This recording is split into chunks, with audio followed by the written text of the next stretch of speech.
4 মে 2026 রোজ সোমবার আরিফ বিল্লাহ হজরত মৌলানা মুফতি শফি সাহেব দামাত বরকাতুহুমের সাপ্তাহিক দরসে তাফসির। স্থান নবাব ইউসুফ জান জামে মসজিদ, বংশাল, ঢাকা। আউযু বিল্লাহি মিনাশ শাইতানির রাজীম। বিসমিল্লাহির রহমানির রহিম। ইয়া আইয়ুহাল্লাযীনা আমানু কু আনফুসাকুম ওয়া আহলিকুম নারা ওয়াকুদুহা আন-নাস ওয়াল হিজারাতু আলাইহা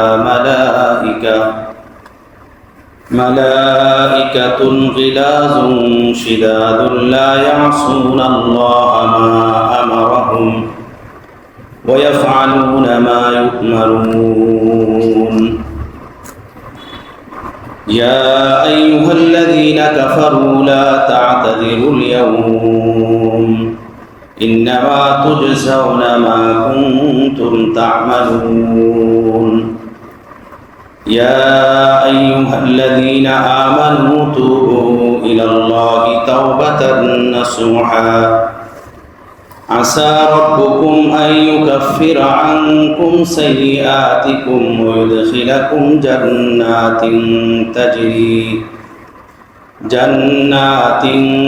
تجري من تحتها الأنهار يوم لا يخزي الله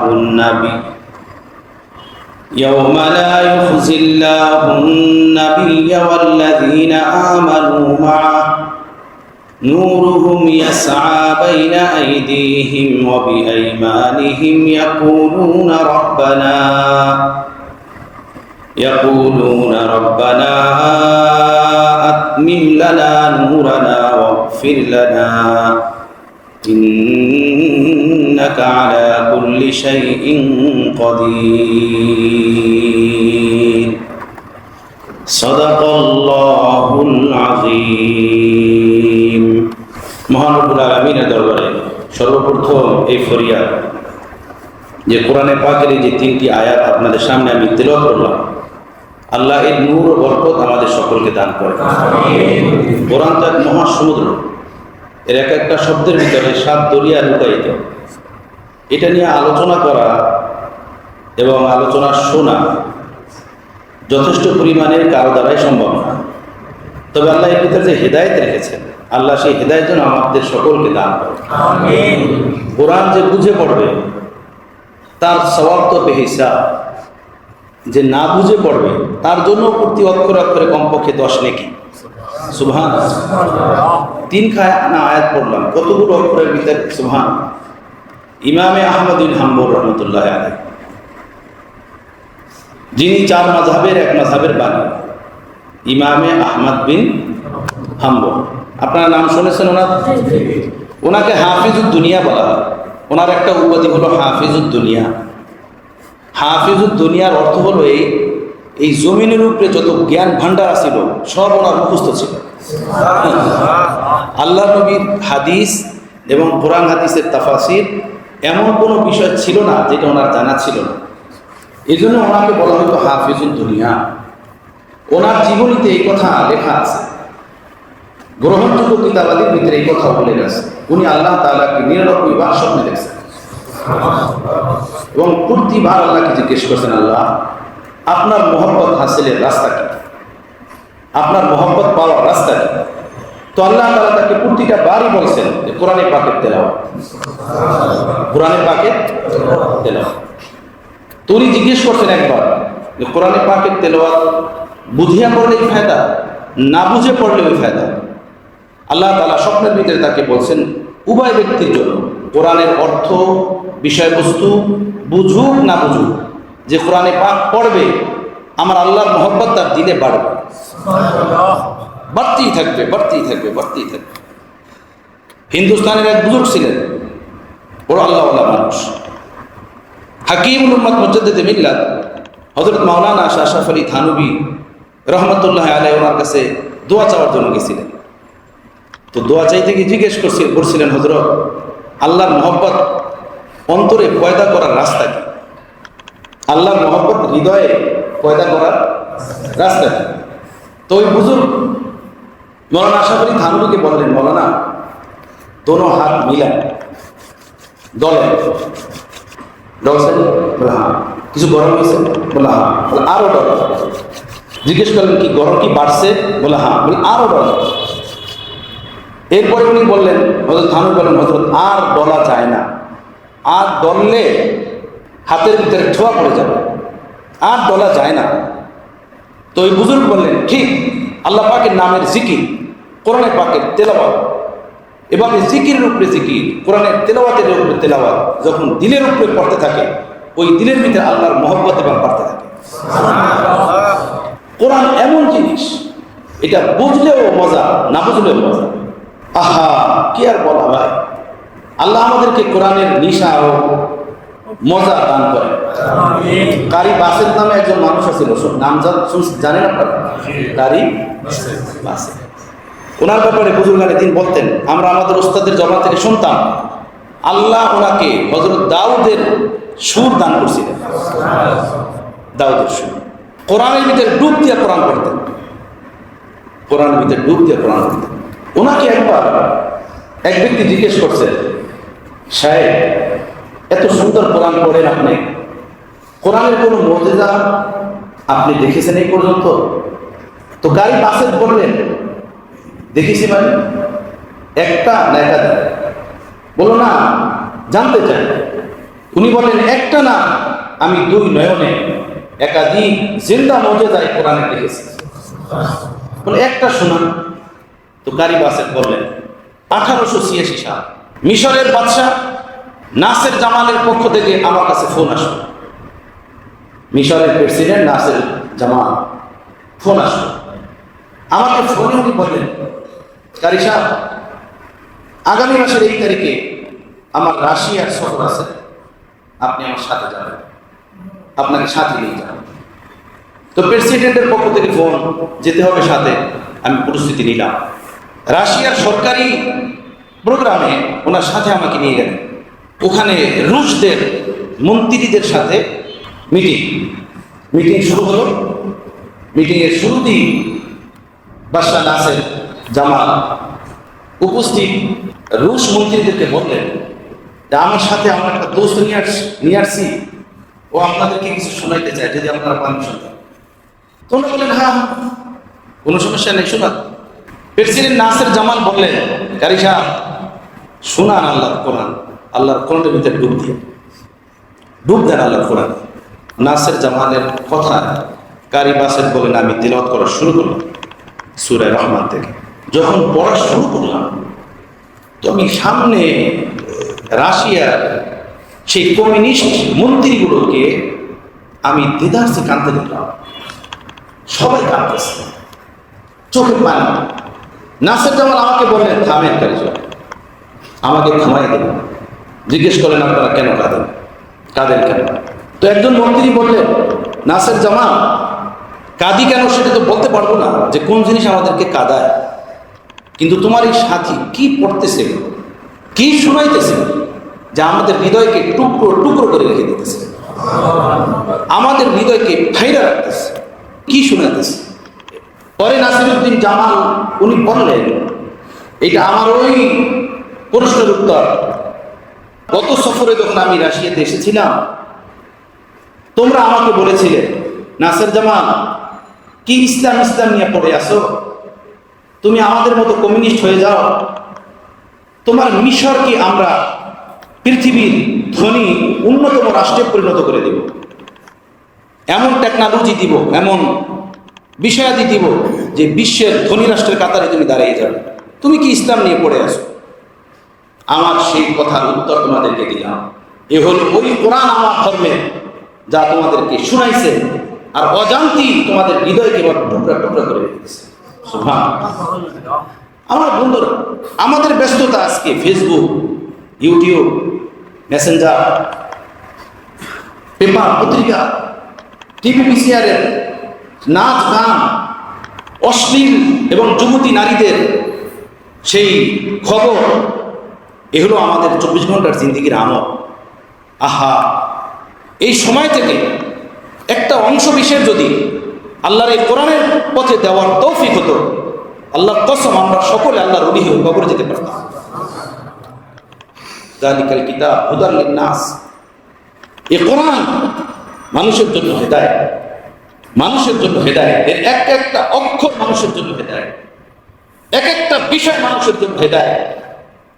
মানুষ কাফের বেঈমানরা কোরআনের আলোতে হেদায়েত পেয়েছে, আর আজকে আমরা মুসলমানরা ফেসবুক আর ইন্টারনেটের জগতে ডুব দিয়ে কোরআন হারিয়ে নাস্তিক মোরতাদদের কাতারে ঢুকতেছি। সব আল্লাহ আমাদেরকে হেফাজত করুন। এই কোরআন আমার ভাইয়েরা, আহা কত পেপার পত্রিকায় আপনারা পড়েন, বাড়িঘর করে সরকার হয়ে যায় কোরআন পড়ে না। দেখেন না পেপার পত্রিকায় কত এর জিন্দা মুজিজা আল্লাহ তাআলা জমিনের ভিতরে দান করছেন। হিন্দুস্তানের এক মহান ব্যক্তি ছিলেন আল্লামা জাফর আহমদ ওসমানী রহমতুল্লাহ আলাইহি।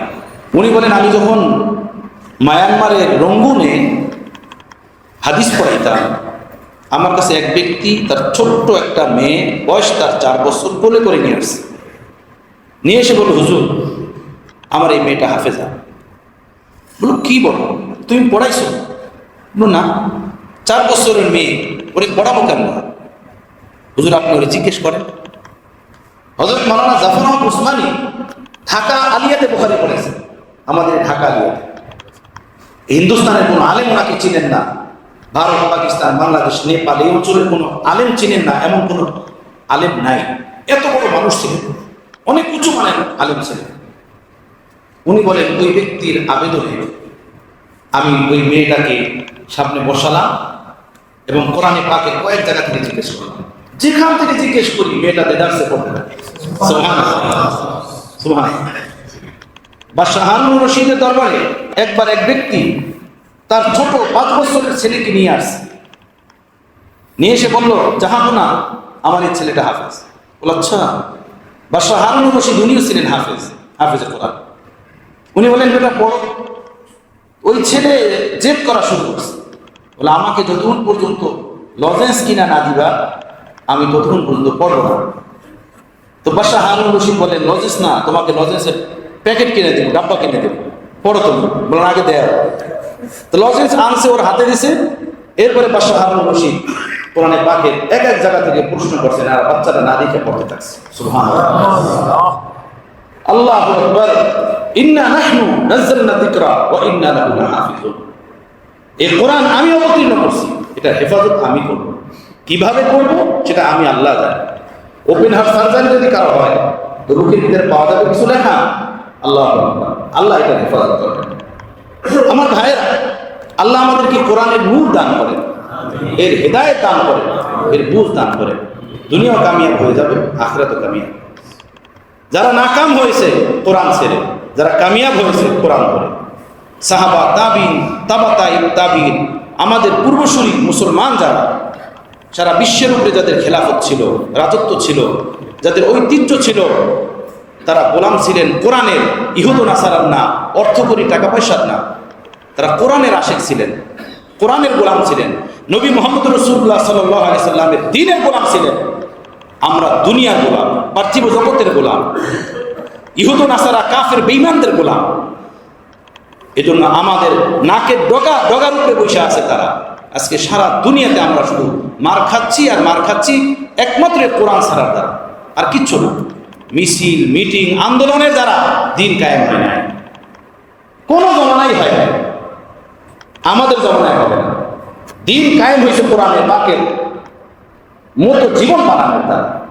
কোরআন স্লোগানের নাম না, কোরআন মিটিং আর আন্দোলনের নাম না। হ্যাঁ, আন্দোলন, স্লোগান এগুলো কোরআনের ভিতরে আছে না, সে ওলামায়ে কেরাম বলবেন, সেটা একটা ভিন্ন বিষয়। কিন্তু আমাদের বাস্তব জীবনে কোরআন নাই, বাস্তব আমলি জিন্দেগিতে কোরআন নাই। আমরা কোরআনের স্লোগান, আমরা কোরআনের মিটিং করি। কথা বুঝতেছেন? না, কোরআন তো নিজের জীবনে ফিট করার জন্য। যার নিজের জীবনে কোরআন নাই, 3.5 হাত বডির ভিতরে কোরআন নাই, যার 200 গজের ফ্ল্যাটের ভিতরে কোরআন নাই, সে মানুষ তার সমাজকে, তার দেশকে কিভাবে কোরআন বলা বানাবে? সম্ভাবিত? কোরআন যে ব্যক্তিকে হিদায়াতের উপর উঠাইতে পারে না, সেই ব্যক্তি কিভাবে পুরো জাতিকে হিদায়াতের উপর উঠাবে? কোরআন আল্লাহ তাআলা দিয়েছেন নবী মুহাম্মদ রাসূলুল্লাহ সাল্লাল্লাহু আলাইহি সাল্লামকে। নবী মুহাম্মদ সাল্লাল্লাহু আলাইহি সাল্লাম নামাজ পড়তেন 9 ওয়াক্ত, আমাদেরকে বলছেন 5 ওয়াক্ত পড়ো। তা আমরা 5 ওয়াক্তই পড়ি না, আমাদের দ্বারা কোরআন কি জিন্দা হবে? নবী আলাইহিস সালাতু ওয়াস সালাম বলছেন যে ভাই তোমরা মালের 97% নিজেদের কাছে রেখে দাও, 2.5% যাকাত দাও। আমাদেরকে এটা বলছেন, তাই না? আর নবী নিজের ঘরে কিছুই রাখতেন না, সবই দিয়ে দিতেন, না খেয়ে রাত কাটাতেন। কোরআন জিন্দা হয়েছে নবীর দ্বারা, আর আমরা 97.5% রেখেও খুশি না। আমরা আমাদের মালের জাকাতটা পর্যন্ত দিতে জানি না।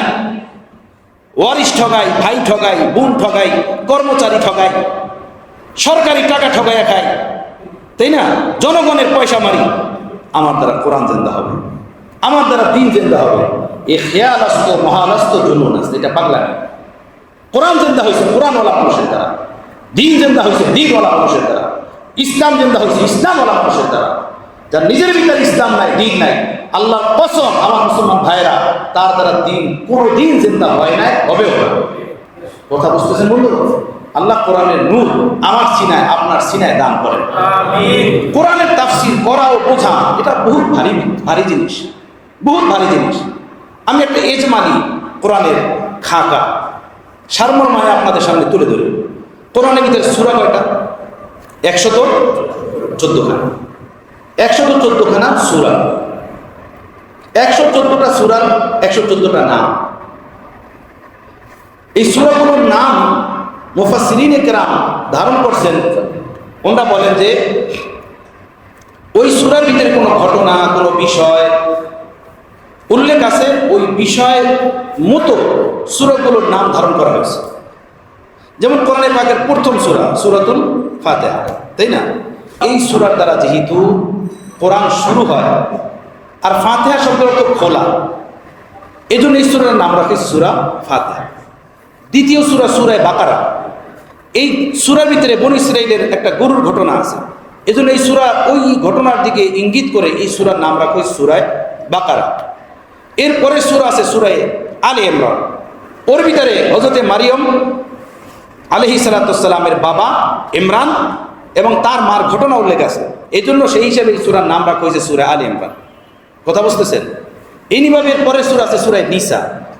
এভাবে পুরা কোরআনে পাকের ভিতরে 114খানা সূরা আছে। এই সূরার 114টা নাম আছে।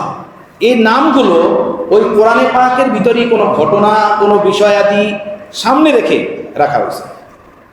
এই 114খানা সূরা অবতীর্ণের জায়গা হলো মক্কা এবং মদিনা।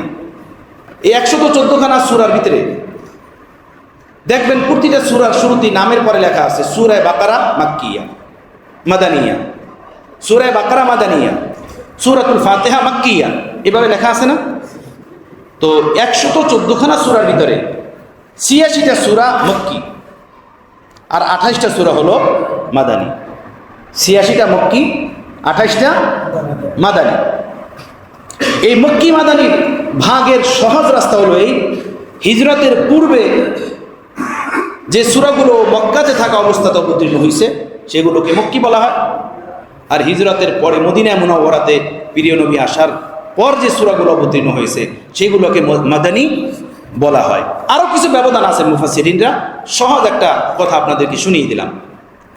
এই কোরআনে পাকের ভিতরে 558টা রুকু আছে, 558টা রুকু। এই রুকুর ভাগটা হলো কোরআনে পাকের তেলাওয়াতের বিষয়বস্তুর দিকে লক্ষ্য করে, অর্থের বিষয়বস্তুর দিকে লক্ষ্য করে। যেমন দেখেন বাংলা বই পুস্তকের ভিতরে একটা বিষয়বস্তু লেখা হলো ওই প্যারাটা শেষ একটা নতুন প্যারা শুরু হয়, এরকম আছে না? বাংলা বইয়ে নতুন একটা প্যারা শুরু হয়। ঠিক কোরআনে পাক হেদায়েতের, তাওহীদের, ঈমানের, জান্নাতের, জাহান্নামের এক একটা বিষয় নিয়ে আলোচনা করছে। ওই বিষয়টার আলোচনা যখন কমপ্লিট যেখানে হয়ে যায়, শেষ হয়ে যায়, ওখানে রুকু ধার্য করা হয়েছে। রুকু ধার্য করা হয়েছে তেলাওয়াতের সুবিধার জন্য, যাতে করে ওখানে গিয়ে হাফেজ সাহেবরা নামাজের ভিতরে, ইমাম সাহেবগণ নামাজের ভিতরে ওখানে গিয়ে রুকুতে যেতে পারে, তেলাওয়াত যেন কমপ্লিট হয়ে যায়। তো মাজামিন অর্থের কমপ্লিটের দিক থেকে 558টা রুকু ভাগ করা হয়েছে কোরআনে পাকে। কোরআনে পাকের ভিতরে 14টা সেজদা আছে হানাফি মাযহাব অনুযায়ী, শাফি মাযহাবের সেজদা হলো 15টা। শাফি মাযহাবের সেজদা 15টা, আমাদের হানাফি মাযহাবের সেজদা হলো কয়টা? 14টা। কোরআনে পাকের ভিতরে 7টা মঞ্জিল আছে, 7টা মঞ্জিল, 7 মঞ্জিল বলা হয়। এই 7 মঞ্জিল ধার্য করা হয়েছে সাহাবায়ে কেরামদের তেলাওয়াতের দিকে লক্ষ্য করে। অধিকাংশ সাহাবায়ে কেরাম 7 দিনে কোরআনে পাকের তেলাওয়াত খতম করতেন। 7 দিনে, 7 দিনে যেন একটা খতম হয়ে যায়। শনি থেকে শুরু করতেন, শুক্রবারে গিয়ে ওনাদের তেলাওয়াত খতম হতো। সেই এক এক দিনের তেলাওয়াতের পরিমাণ হিসাবে মঞ্জিল ধার্য করা হয়েছে। সেই হিসেবে কোরআনে পাকের মধ্যে কয়টা মঞ্জিল? 7টা মঞ্জিল। বুঝতে ভাই? 7টা মঞ্জিল। তো কোরআনের একটা এজমালি কথা, কোরআনে সূরা 114 খানা, সূরা হলো 114টি, সেজদা হলো শুধু 14টি, রুকু হলো 558টি, আর মঞ্জিল হলো 60টি। আর মক্কি মদিনী সূরার মধ্যে মক্কি হলো 86টি আর মাদানী হলো 28টি। মক্কি 86টি, মাদানী 28টি। এখন আসেন, যে সূরাটা আমি আপনাদের সামনে তেলাওয়াত করলাম, এই সূরাটা হলো 28 নম্বর পারার একদম শেষ সূরা। এই সূরার নাম হলো সূরাতুত তাহরিম। এই সূরা অবতীর্ণ হয়েছে মদিনাতে। এই সূরার ভিতরে আয়াত হলো 12টি। এই সূরার ভিতরে রুকু হলো 2টি। মদিনা এবং মক্কা এই দুই জায়গার যে সূরাগুলো, এই সূরাগুলোর অর্থের মাঝে সামান্য কিছু ব্যবধান। স্বাভাবিক ব্যবধানটা হলো এই, মক্কা মুকাররমাতে যে সূরাগুলো অবতীর্ণ হয়েছে ওই সূরাগুলোর ভিতরে ঈমান, তাওহীদ, সবর, শুকুর, ইখলাস এর আলোচনা বেশি মক্কি সূরাগুলোর মাঝে। আর মাদানী সূরাগুলো যেগুলো মাদানী, ওর ভিতরে জিহাদ, ওর ভিতরে মালে গনিমাত, তাকওয়া, পরহেজগারি, ভ্রাতৃত্ব, বন্ধুত্ব, মুসলমানের মুআশারাতি জিন্দেগি, এগুলোর আলোচনা মাদানী সূরার ভিতরে বেশি করা হয়েছে। এবং দৈনন্দিন জীবনে মুসলমানের যে বিষয়বস্তুগুলো বেশি ঘটতো, বেশি দরকার হতো, সেই আলোচনাগুলো মাদানী সূরার ভিতরে করা হয়েছে। আমি আপনাদের সামনে 3খানা কোরআনে পাকের আয়াত তেলাওয়াত করছি। সেই সূরাটা হলো সূরাতুত তাহরিম নামে পরিচিত, সূরাতুত তাহরিম। এই সূরাটাও মাদানী। এই সূরাটা মদিনা মুনাওয়ারাতে অবতীর্ণ হয়েছে। এই সূরা অবতীর্ণের পিছনে একটা কারণ আছে, একটা শানে নুজুল আছে, একটা ঘটনা আছে। ঘটনা হলো এই, মদিনা মুনাওয়ারাতে যারা গিয়েছেন তারা দেখেছেন মসজিদে নববীর যে মূল সীমানা, আপনাদের এই মসজিদের মতো এভাবে দেখবেন, ওখানে উপরে লেখা আছে যে হাদিহি হদ্দু মসজিদিন নবী সাল্লাল্লাহু আলাইহি সাল্লাম, পিলারের উপরে সবুজ কালারে লেখা। এই মসজিদে নববীর পুরান সীমানার বাহিরের অংশ, যেটা পরবর্তীতে শামিল করা হয়েছে, এই বাহিরের অংশের চতুর্দিকে ছিল আম্মাজানদের ঘর। প্রিয় নবীর যে 11 জন স্ত্রী ছিলেন, এদের মধ্যে 9 জন ছিলেন একসাথে, 9 জনের বেশি একত্রে ছিলেন না। এই 9 জন আম্মাজানের ঘর মসজিদে নববীর পূর্ব দিকে চতুর্দিকে ছিল। রাসূল পাক সাল্লাল্লাহু তাআলা আলাইহি সাল্লাম বাড়ি বাড়ি আম্মাজানদের কাছে যেতেন, আম্মাজানদের বাসায় থাকতেন, কিন্তু প্রতিদিন তাদের খবরাখবর নেওয়ার জন্য একবার তাদের কাছে যেতেন আসরের নামাজের পরে। মসজিদে নববীতে আসরের নামাজ পড়ানোর পরেই দ্রুতবেগে একটা খবর নিয়ে আসতেন, ভাই তোমরা কেমন আছো, তোমার কার কি দরকার, কোনো সমস্যা কিনা, কোনো বিষয় আদি কিনা, খবর নিতেন। আম্মাজানরা 9 জন, 9 জনের পরে একজন তার বাসায় সে সিরিয়াল পাবে। যদি আল্লাহ নবী প্রতিদিন না যান, তাদের কোনো জরুরত থাকতে পারে, কোনো পেরেশানি থাকতে পারে, তাদের কষ্ট হবে। এই জন্য আল্লাহ নবী এই মামুল বানিয়ে রেখেছিলেন প্রতিদিন একবার হাঁটার উপরে সবার খবরাখবর নিয়ে আসতেন। সেই সিরিয়াল মতোই আল্লাহ নবী আসরের নামাজ পড়ালেন। আসরের নামাজ পড়ানোর পরে চতুর্দিকে যে আম্মিজানদের ঘরগুলো ছিল, সেখানে আল্লাহ নবী হাঁটতে হাঁটতে গেলেন তাদের খবর নেওয়ার জন্য। কিন্তু খবর নিতে গিয়ে হযরত সফিয়া রাদিয়াল্লাহু তাআলা আনহার ঘরে আল্লাহ নবীর একটু বিলম্ব হয়ে গেল। বিলম্ব হলো এই, ওনার ঘরে যখন আল্লাহ নবী গেলেন, আল্লাহ নবীকে উনি বসালেন, বসিয়ে বলেন, ইয়া রাসূলুল্লাহ একটু তাসিম রাখেন, আপনাকে একটু মধুর শরবত দিই। উনি প্রিয় রাসূল সাল্লাল্লাহু আলাইহি সাল্লামকে মধুর শরবত অথবা ডাইরেক্ট মধু খাওয়ার জন্য পেশ করছেন। আল্লাহ নবীটা খেয়েছেন। এটা অন্য আম্মা জানরা দূর থেকে দেখেছেন। ঘটনা বুখারী শরীফের ভিতরে উল্লেখ আছে। হযরত আয়েশা দেখলেন। আয়েশা দেখে হযরত হাফসাকে বলেন, হাফসা, সবার ঘরে তো আল্লাহ নবী দ্রুত বেগে আসতেছেন, কিন্তু এই যে সুফিয়ার ঘরে গিয়ে যে বিলম্ব করলেন, শোনো, এরপর তো আমাদের ঘরেও আসবেন। আমার ঘরে আগে আসো কিংবা তোমার ঘরে, যার ঘরেই যাবেন, আমরা প্রিয় নবীকে বলবো যে আপনার বিলম্ব হলো কেন, বিলম্বের কারণ যাই বলুন, তো আমরা আল্লাহ নবীকে বলবো, আচ্ছা আপনি কি ওখানে মাগাফির খেয়েছেন? এইটা দুজনে মশলা করে রেখেছে। আল্লাহ নবী ভাবে যখন সিরিয়াল অনুযায়ী তাদের কাছে আসলেন, তো ঢুকতি তাদের মধ্য থেকে একজনে বললেন, ইয়া রাসূলুল্লাহ, আজকে কি আপনি মাগাফির খেয়েছেন? মাগাফির হলো একটা ফলের রস, যেটা একটু গন্ধযুক্ত, খেলে মুখ থেকে এক রকমের গন্ধ আসে। কথা বুঝতেছেন? আল্লাহ নবী বললেন, না, আমি তো মাগাফির খাই নাই, আমি তো সুফিয়ার ঘরে মধু খেয়েছি। তো হযরত আয়েশা বললেন, ওহো, হইতে পারে এই যে মধুটা আপনি খেয়েছেন, ওই মধুর উপরে ওই পোকা বসছে, যে পোকা মাগাফির ফলের উপরে বসছিল। কথা বুঝতেছেন? এইটা বলাতে, আর আল্লাহ নবী তো হামেশা দুর্গন্ধময় জিনিস থেকে বহুত বাঁচতেন, বহুত পরহেজ করতেন। আল্লাহ নবী বলেন, তাই তাহলে আমি আজকে থেকে আর কোনো মধু খাবো না। এই যে মধু জিনিসটা ছিল একটা হালাল, একটা বৈধ, একটা ভালো, আল্লাহ নবী বলে তাহলে আর আমি মধু খাবো না। এই ঘটনার উপরে আল্লাহ নবী যে কসম খেয়েছেন যে আমি আর মধু খাবো না, এর উপরে সূরা তাহরীম অবতীর্ণ হয়েছে। সুবহানাল্লাহ। এই সূরার শুরুতেই আল্লাহ তাআলা প্রিয় নবীকে ডাক দিয়ে বলেন, ইয়া আইয়ুহান নবী, হে নবী, লিমা তুহাররিমু মা আহাল্লাল্লাহু লাক, যেই বস্তুটা আল্লাহ আপনার জন্য বৈধ করেছেন, হালাল করেছেন, সেই বস্তুটা আপনি আপনার উপরে হারাম করলেন কেন? সেই বস্তুটা আপনি নিজের উপরে নিষিদ্ধ করলেন কেন? আচ্ছা, তাবতাগি মারদাতা আজওয়াজিক, আপনি কি আপনার বিবিদের খুশি চান? আপনার বিবিদের সন্তুষ্ট চান? আপনার তো এটা চাওয়া উচিত না, আপনার তো উচিত আল্লাহ সন্তুষ্টি চাওয়া। উদ্দেশ্য হলো এটা, তাবতাগি মারদাতা আজওয়াজিক, আপনি কি আপনার বিবিদের খুশি চান? আমার বন্ধুগণ, এই আয়াত অবতীর্ণ হলো, এই আয়াতের প্রেক্ষাপটে এই সূরা অবতীর্ণ হয়েছে। সূরার শুরুতে প্রিয় নবীকে আল্লাহ তাআলা ইয়া আইয়ুহান নবী বলে ডাক দিয়েছেন।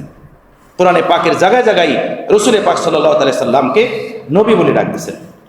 আমি বলেছি যে এই সূরার ভিতরে হলো 12খানা আয়াত। এই 12খানা আয়াতের ভিতরে প্রথম আয়াতে প্রিয় নবীকে নবী বলে ডাক দিয়েছেন, এরপরে ষষ্ঠ আয়াতে মুসলমানদেরকে ইয়া আইয়ুহাল্লাযীনা আমানু বলে ডাক দিয়েছেন, এরপরে অষ্টম আয়াতে আবার মুসলমানদেরকে আল্লাহ পাক ইয়া আইয়ুহাল্লাযীনা আমানু বলে ডাক দিয়েছেন। যেই আয়াতের ভিতরে মুসলমানদেরকে ইয়া আইয়ুহাল্লাযীনা আমানু বলে ডাক দিয়েছেন, সেই দুইটি আয়াত এবং মাঝখানে কাফেরদের আযাব সম্পর্কে আল্লাহ তাআলা বলছেন সেই আয়াত। এই তিনটি আয়াত আমি আপনাদের সামনে তেলাওয়াত করছি। আমি চাচ্ছি যে এই আয়াত থেকে দুই একটি কথা আপনাদেরকে শোনাবো। কতটুকু শোনাইতে পারবো তা তো আমি জানি না। আবার আবেদন মহান রব্বুল আলামিনের দরবারে, এই আল্লাহ তাআলা কোরআনের হেদায়েত আমাদের সিনায় দান করেন, আমাদের অন্তরাত্মার ভিতরে গেঁথে দেন, আমাদের মগজের ভিতরে গেঁথে দেন। যেভাবে প্রিয় নবী এক হাদিসের ভিতরে দোয়া করছেন, হে আল্লাহ, কোরআনের নূর আমার রগরসার ভিতরে ঢেলে দেন, আমার পশমের গোড়ায় গোড়ায় ঢেলে দেন, আমার দেহের বিন্দু বিন্দুতে ঢেলে দেন, আমার জবানে উঠিয়ে দেন, আমার চোখে মিশিয়ে দেন এ কোরআনের নূর। আল্লাহ তাআলা আমাদেরকে বুঝ দান করেন। আমি যে আয়াতটা আপনাদের সামনে তেলাওয়াত করছি, সে আয়াতের ভিতরে আল্লাহ তাআলা আমাকে এবং আপনাকে এবং সমস্ত মুসলমানদেরকে আজীব ও গরীব এক হেদায়েতের কথা শুনিয়েছেন। আয়াতের অর্থ, ইয়া আইয়ুহাল্লাযীনা আমানু, হে ঈমানদারগণ। গত সপ্তাহের তাফসীরের কিতাবে আমি আপনাদেরকে বলেছিলাম যে কোরআনে পাকের ভিতরে ইয়া আইয়ুহাল্লাযীনা আমানু এই শব্দটা, এই ডাক, এটা আল্লাহর পক্ষ থেকে পেয়ার ভরা ডাক, মোহাব্বত ভরা ডাক। ডাকে একটা তো হলো একজন মানুষকে ডাকলেন তার নাম ধরে, এই আব্দুর রহমান, এ আব্দুল কুদ্দুস, আপনি আপনার ছেলেকেই ডাকলেন। আর একটা ডাক হলো হে প্যারে বেটে, হে প্যারে বেটে। তো নাম না বলে প্যারে বেটে বলে ডাক দেওয়া, এর ভিতরে মায়া মোহাব্বত বেশি না বলেন? বেশি। হযরত লুকমান আলাইহিস সালামকে নিজের সন্তানদেরকে ডাক দিয়েছিলেন, ইয়া বুনাইয়া, ইয়া বুনাইয়া। এর ভিতরে মায়া ঢুকানো, ভালোবাসার দরিয়া ঢুকানো। তো ডাক্তার আব্দুল্লাহ আরিফি রহমতুল্লাহ আলাই, হযরত হাকিমুল উম্মাতের খলিফা, উনি বলেন কোরআনে পাকের যেখানে আল্লাহ পাক মুসলমানদেরকে ইয়া আইয়ুহাল্লাযীনা আমানু বলে ডাকতেছেন, এটা আল্লাহর প্যার ভরা ডাক, এটা আল্লাহ পাকের মায়া ভরা ডাক, মহব্বত ভরা ডাক। এখানেও আল্লাহ পাক সেই মায়া ভরা মহব্বত ভরা ডাকে আমাদেরকে স্মরণ করতেছেন। মায়া ভরা মহব্বত ভরা মানি হলো কি? মানি হলো এই, দেখো এটা সকলের বিষয় না, এটা তোমাদের সাথে স্পেশাল বিষয়। তোমরা যারা আমাকে আল্লাহ বলে মানো, তোমরা যারা আমাকে বিশ্বাস করো, এই হেদায়েত তোমাদের জন্য, এটা স্পেশাল হেদায়েত তোমাদের জন্য। ইয়া আইয়ুহাল্লাযীনা আমানু, হে ঈমানদারগণ, কু আনফুসাকুম, তোমরা নিজেরা নিজেদেরকে বাঁচাও, নিজেরা নিজেদেরকে বাঁচাও। ওয়া আহলিকুম, এবং পরিবারকে বাঁচাও, নারন, আগুন থেকে। উকুদুহান নাস ওয়াল হিজারা, ওই আগুনটা কেমন? যে আগুনের ইন্ধন হবে, লাকড়ি হবে মানুষ এবং পাথর। ওই আগুন জ্বালানো হবে মানুষ দিয়ে এবং পাথর দিয়ে। আমরা আগুন জ্বালাই গ্যাস দিয়ে, তাই না? চুলার ভিতরে লাকড়ি দিয়ে, ইট বাটায় দেখবেন কয়লা দিয়ে। এখানে আল্লাহ বলতেছেন যেই আগুনের ইন্ধন হবে মানুষ এবং পাথর। আলাইহা মালাইকাতুন গিলাজুন শিদাদুন লা ইয়াসুনাল্লাহা মা আমারহুম ওয়া ইয়াফআলুনা মা ইউমারুন। ওই আগুনের নিয়ন্ত্রণ থাকবে এমন ফেরেশতাদের উপরে যারা অত্যন্ত কঠোর, অত্যন্ত শক্ত মেজাজ। লা ইয়াসুনাল্লাহা মা আমারহুম, তারা আল্লাহর আদেশের খেলাফ জিনিসটা বোঝে না, আল্লাহর হুকুমের খেলাফ বুঝে না। ওয়া ইয়াফআলুনা মা ইউমারুন, এবং এই ফেরেশতারা ওই কাজই করে যা আল্লাহ তাদেরকে নির্দেশ দেন, যা আল্লাহ তাদেরকে হুকুম দেন, সেই কাজই তারা করে। আমার ভাইরা, এই আয়াতের ভিতরে আল্লাহ তাআলা কয়েকটি বিষয়ের হেদায়েত দিয়েছেন আমাকে এবং আপনাকে, আমাদের সকলকে। এক নম্বর, কু আনফুসাকুম, যে নিজেকে নিজে জাহান্নাম থেকে বাঁচাও, নিজের হেফাজত নিজে করো, নিজেকে পাপ থেকে বাঁচাও, আল্লাহর নাফরমানি থেকে বাঁচাও, নিজে বাঁচো।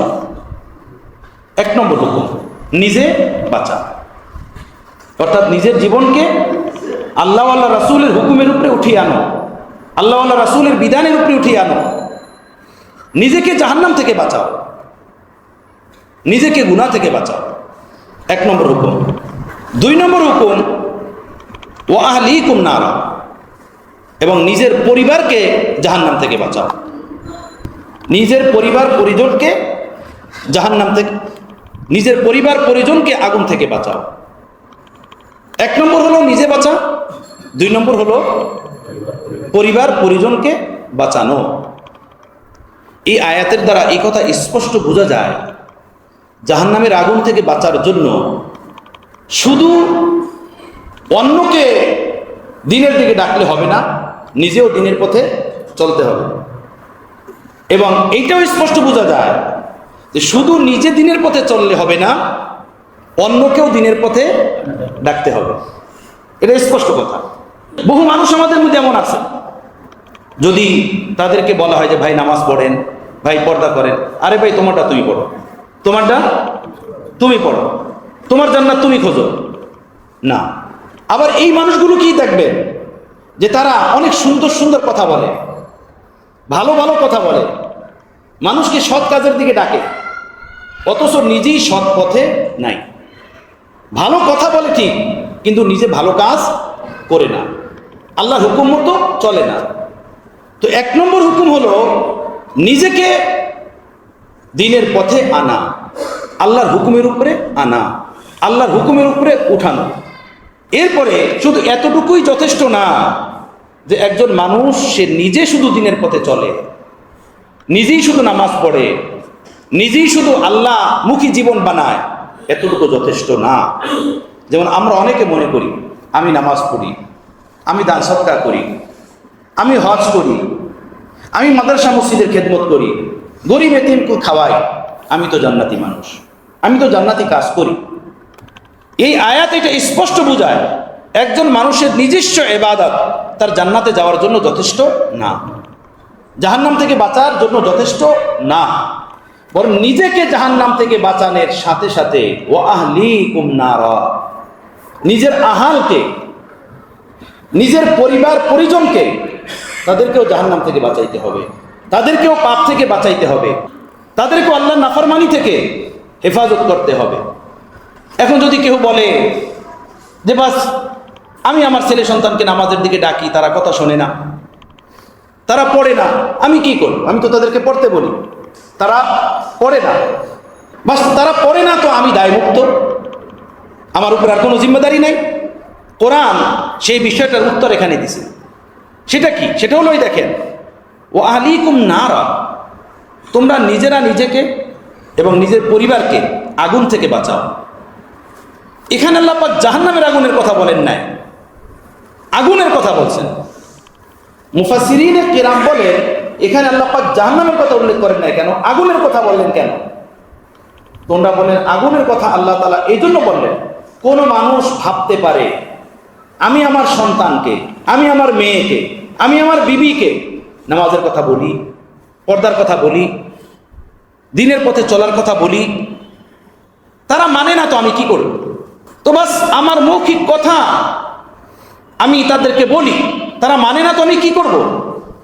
আল্লাহ তাআলা তাদের এই প্রশ্নের উত্তর এখানে দিয়েছেন। সেটা হলো এই যে তুমি যদি তোমার এই ছেলেকে, এই মেয়েকে, এই নাতিকে কিংবা তোমার স্ত্রীকে দুনিয়ার কোনো আগুনের কুণ্ডলিতে পড়তে দেখো, তাহলে কি দূরে দাঁড়িয়ে শুধু ওয়াজ করাই যথেষ্ট মনে করবে?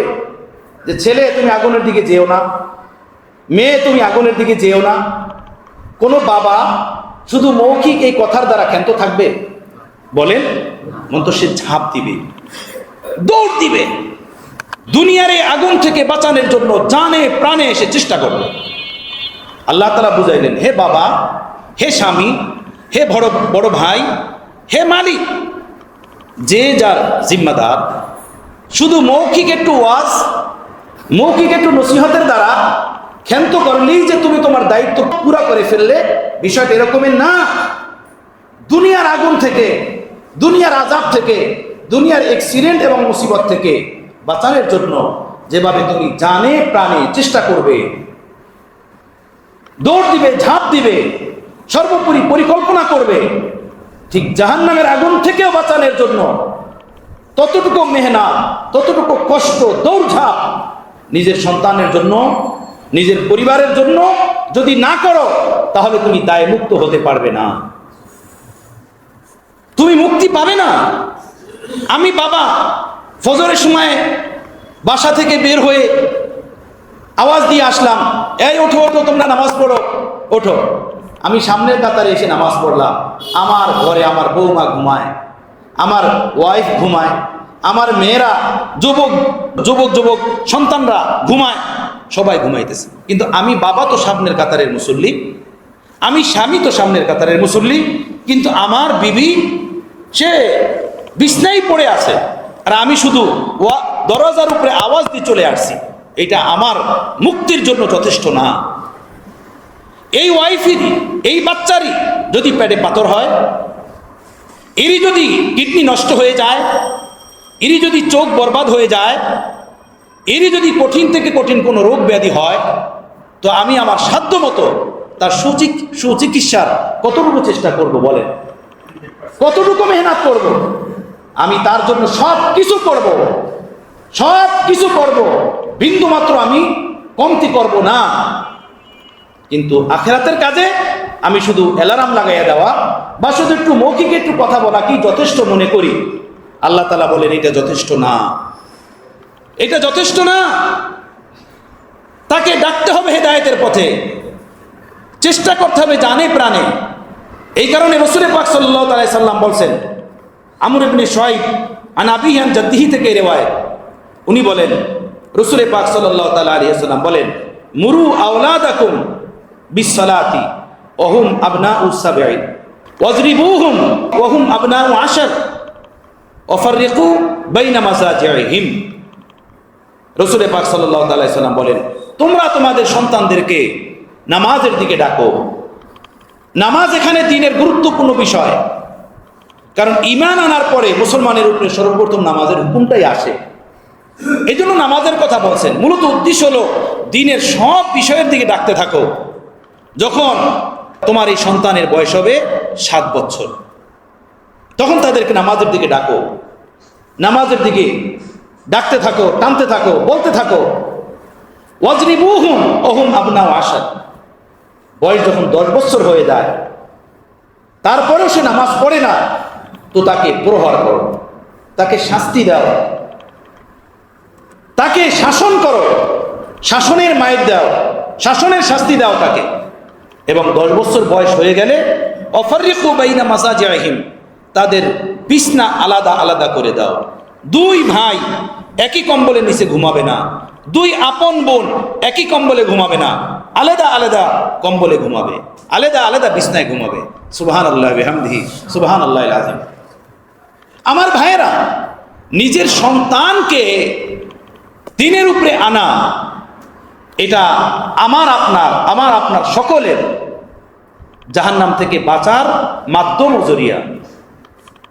আজকে দুনিয়ার সব জিনিসের মূল্য আছে বাবা মার নিকটে, কিন্তু আখিরাতের ব্যাপারে বাবা মা সীমাহীন উদাসীন, সীমাহীন গাফেল। ভালো ডিগ্রি আনাবে, ভালো স্কুলে পড়াবে, ভালো কেরিয়ার দিবে সন্তানকে, তাই না? এই সব ফিকির আছে। কোনো পরীক্ষায় ফেল হয়ে গেলে যে পরিমাণ একজন বাবা একজন মা কষ্ট পান, বলুন একজন বাবা এই সমাজে তার ছেলেটা যদি নামাজ না পড়ে বেনামাজি হয়ে যায়, সেই কষ্ট পায়? সেই কষ্ট সে পান না। এর মানে হলো দ্বীন তার কাছে এতটা ছোট, একটা দুনিয়াবি একটা পরীক্ষা। সেই পরীক্ষায় যদি সে ফেল করে, তাহলে সে লজ্জাবোধ করে মানুষের কাছে পরিচয় দিতে, সে কষ্ট পায়। কিন্তু এই বাবারই সন্তান নামাজ পড়ে না, এই বাবারই সন্তান পর্দা করে না, এই বাবারই সন্তান বাবার ছাদের নিচে থাকে, আল্লাহকে চিনে না, কিন্তু বাবার দিলে মায়ের দিলে কোনো কষ্ট নাই। এই বাবা মায়ের উপরেই এই সন্তান এমনভাবে মুসাল্লাত হয়ে যাবে যে আমার জন্য আযাবের কারণ হবে এই সন্তান দুনিয়া ও আখিরাতে। হাদিস শরীফ আল্লাহ নবী বলছেন, যে মানুষ দুনিয়ার কোনো মানুষের খুশি পাওয়ার জন্য আমি আল্লাহর হুকুমকে ভঙ্গ করবে, আমি আল্লাহকে নারাজ করবে, আমি দুনিয়ার ওই মানুষটাকে তার বিরুদ্ধে লাগাইয়া দিব, তার অসন্তুষ্টির পিছনে সে পড়ে যাবে, তার পিছনে লাগাইয়া দিব। আজকে দেখেন দুনিয়াতে কত মানুষ তাদের সন্তানদেরকে এভাবে ভালো ভালো নামি দামি স্কুলে পড়াইছে, বিদেশ থেকে ডিগ্রি আনাইছে, এবং বড় বড় বাংলা বানাইয়া দিয়া তাদের অত্যাচারের এমন শিকার যে এই বাবা মা না পারে বলতে, না পারে সইতে। কথা বুঝতেছেন? আমি গেলাম শিবচরে, বয়ান হলো সেখানে, বিশাল বড় মজমা, কয়েক হাজার মানুষের মজমা। আমি সামনে স্টেজে বয়ান করতেছি, বয়ানের পিছনে যে এত বড় বড় মানুষ এসে বসছেন আমার এটা জানা নেই। বয়ান শেষে ওখানের কর্তৃপক্ষ বললেন, আমাদের মেয়র সাহেব কিছু কথা বললেন। আমি বললাম, ভাই আমরা মৌলবী মানুষ, মৌলবী হলে এমনি মালামতি কম, সব কথায় তার দোষ, সব বিষয়ে তার দোষ, ম্যাক্সিমাম মানুষই তো সমাজে এরকমের। তো কি বয়ান করলাম, কি আবার বলে না না বলে খোদাই জানে। তো উনি মাইক নিয়ে বলল যে আমি হুজুরের পুরা 1.5 ঘন্টার বয়ান, 1.5 ঘন্টার বয়ান শুনলাম। হুজুরের বয়ান শোনার পরে আমার একটা জিনিস আজকে স্পষ্ট হলো, আমি আজকে বুঝতে পারলাম, হে আমার শিবচরের ভাইয়েরা, আমি যে ভুল করছি আপনারা সেই ভুল কেউ করবেন না। আমার 2টা ছেলে, আমি ইংলিশ মিডিয়ামে তাদেরকে লেখাপড়া করাইছি, এরপরে বড় ডিগ্রি আনার জন্য তাদেরকে ইউরোপের পথ চিনাইছি। আজকে 2টা সন্তান সেখানে, আজকে আমরা বাবা মা দুজন এখানে দুঃখে দেবে মরছি। আপনারা এই ভুল কেউ করবেন না। সন্তানদেরকে দ্বীন শিখান, ইসলাম শেখান, কোরআন শেখান। কথা বুঝতেছেন বন্ধুগণ?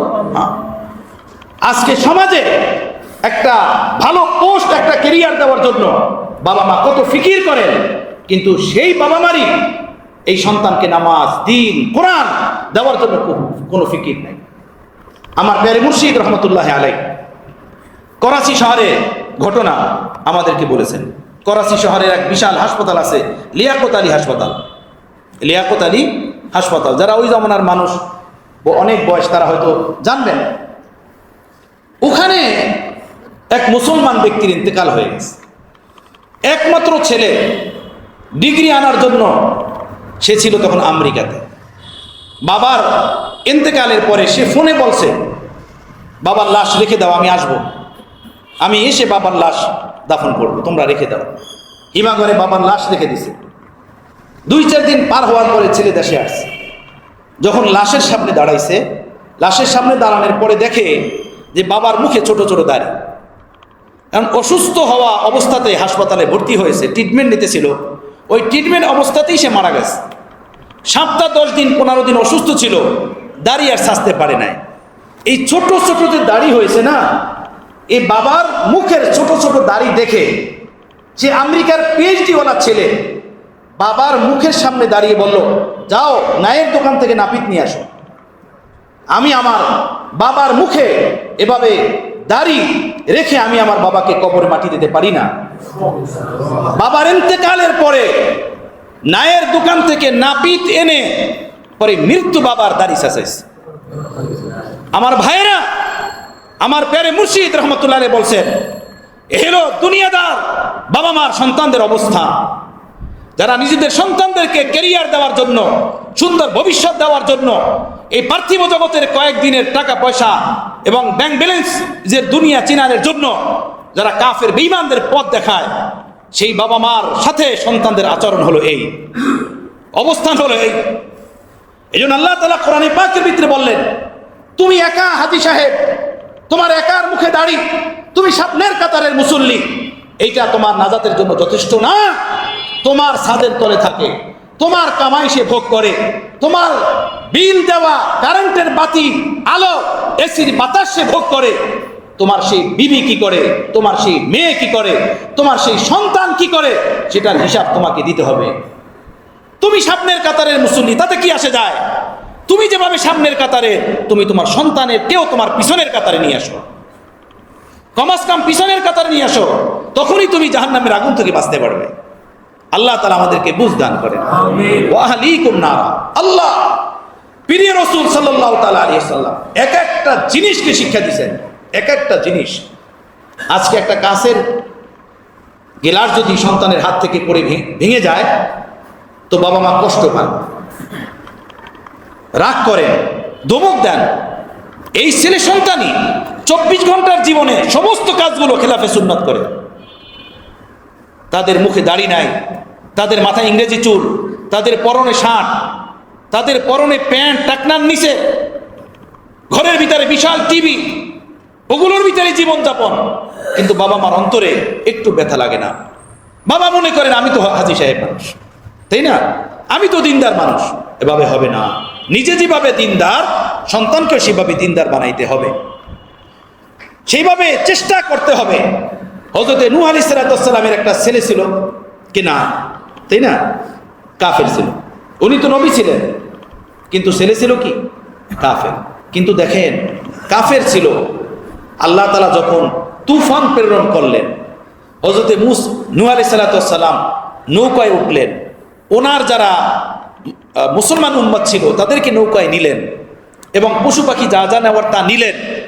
যখন পানি বাড়তেছিল আর ডুবতেছিল, তখনও নিজের সন্তানকে বলতেছিলেন, আও কালিমা পড়ো, ঈমান আনো, নৌকায় ওঠো। তখন উনি ডাকতেছিলেন। সুবহানাল্লাহ। কোরআন এই কথা বলে, সবক আমাদের জন্য, যে যতদিন পর্যন্ত একজন বাবার দেহের ভিতরে জান থাকে, শক্তি থাকে, ততদিন পর্যন্ত, ততক্ষণ পর্যন্ত তার অধীনস্থদেরকে আল্লাহর হুকুমের পথে, দ্বীনের পথে ডাকতে থাকতে হবে, চেষ্টা করতে হবে, জানে প্রাণে মুজাহাদা করতে হবে।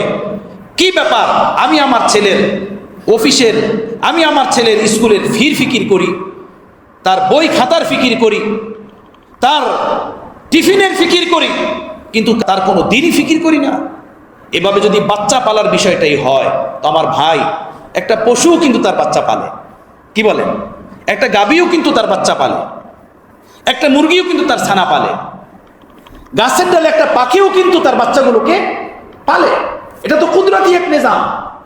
দানা পানি খাওয়ায়া, ভালো পোশাক আদি দিয়ে যদি পালার বিষয়টা হয়, তো পালা বিষয়টা শুধু মানুষের সাথে কেন, সমস্ত মাখলুকই তো তার বাচ্চাগুলোকে পালে, একটা কুকুরও তার বাচ্চাগুলোকে পালে, একটা হাতি তার বাচ্চাকে পালে।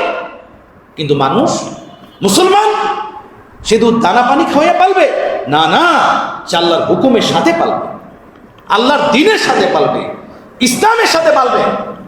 আমাদের এক আলেম, উনি বলেন, আমি ইউরোপে সফর করতেছিলাম, আমার পাশে এক খ্রিস্টান নারী, সে তার ছোট্ট বাবুকে খানা খাওয়াইতেছে।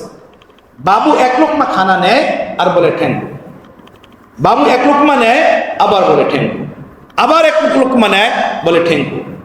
তো উনি বলেন, আমি গুনলাম যে এই খ্রিস্টান নারী বাচ্চাকে খানা খাওয়াইলো 36 বার বলছে ঠ্যাঙ্গু। কয়বার? 36 বার বলছে ঠ্যাঙ্গু। উনি বলেন, আমি হতভম্ব হলাম, একজন খ্রিস্টান নারী তার ছেলেকে 36 বার খানা খাওয়াতে গিয়ে বলে ঠ্যাঙ্গু, কিন্তু মুসলমান মা তার ছেলেকে খানা খাওয়ার সময় শুরুতেও বিসমিল্লাহ বলতে হবে সেটা সে জানে না, তাই না? টিভি সামনে রেখে, ড্রামা ছেড়ে, গান ছেড়ে, মোবাইলের ভিতরে নানান ধরনের গান বাদ্য এবং নাটক, সিনেমা এগুলো ওপেন করে পরে বাচ্চাদেরকে খানা খাওয়ায়, তাই না? বাচ্চাদেরকে খাওয়াইতে থাকে। তো যদি পালার বিষয়টা হয়, তো একটা খ্রিস্টানও পালে, একজন ইহুদিও পালে, একটা হিন্দু তার সন্তানকে পালে। কিন্তু আমার ভাইয়েরা, আমরা তো মুসলমান, আমরা তো নবীর উম্মত, আমরা তো নবীর দ্বীন নিয়ে পালবো, আমরা তো ইসলাম নিয়ে পালবো। দেখেন, আমর ইবনে আবু সালামা রাদিয়াল্লাহু তাআলা আনহু, আমর ইবনে আবু সালামা, এই আমর ইবনে আবু সালামা উনি রাসূল পাক সাল্লাল্লাহু আলাইহি সাল্লামের রবিবা মানে আল্লাহ নবীর ঘরে সে লালন পালন হয়েছেন, আল্লাহ নবীর সতলী ছেলে। সেটা এইভাবে যে আল্লাহ নবীর যে স্ত্রী ছিলেন, এদের মধ্যে একজন ছিলেন উম্মে সালামা রাদিয়াল্লাহু তাআলা আনহা। উম্মে সালামা, এই উম্মে সালামা, ওনার বিবাহ হয়েছিল পূর্বে এক ব্যক্তির সাথে। ওই ঘরে একটা ছেলে হয়েছে। ওই স্বামী মারা যাওয়ার পরে এই উম্মে সালামাকে বিবাহ করছেন পীরে রাসূল সাল্লাল্লাহু আলাইহি সাল্লাম। ওই ঘরের ছোট্ট বাবু আমর, একে সাথে নিয়ে উনি প্রিয় নবীর ঘরে আসছেন। তো আমর ইবনে আবু সালামা, ইনি হলেন ছোট্ট শিশু, 5-7 বছর বয়স। খানা খাইতে বসলে ছোট্ট বাচ্চারা যা করে, তাই না? এটা ধরে, ওইটা ধরে, এখানে হাত দেয়, ওখানে হাত দেয়। উনি বলেন, কুনতু গুলামান ফি হাজরি রাসূলিল্লাহি সাল্লাল্লাহু আলাইহি ওয়াসাল্লাম ওয়া কানাত ইয়াদি তাতিশু ফি সুহফা। আমি আল্লাহ নবীর ঘরে লালিত পালিত হইতেছিলাম। আল্লাহ নবী ঘরে এসে যখন খানা খেতে বসতেন, আমার হাত বর্তনের পেলার ভিতরে এভাবে ঘুরতো, এইটা ধরতাম, ওইটা ধরতাম, সেটা করতাম, যেটা বাচ্চাদের অভ্যাস।